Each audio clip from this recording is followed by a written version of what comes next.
సంసార యాత్రికుల శరణు ఘోషలు విని రోజు శబరీశ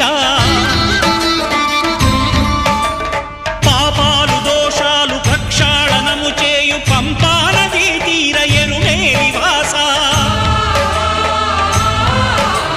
నియమాల మాలతో సుగుణాల మెట్లపై నడిపించి కనిపించు అయ్యప్ప స్వామి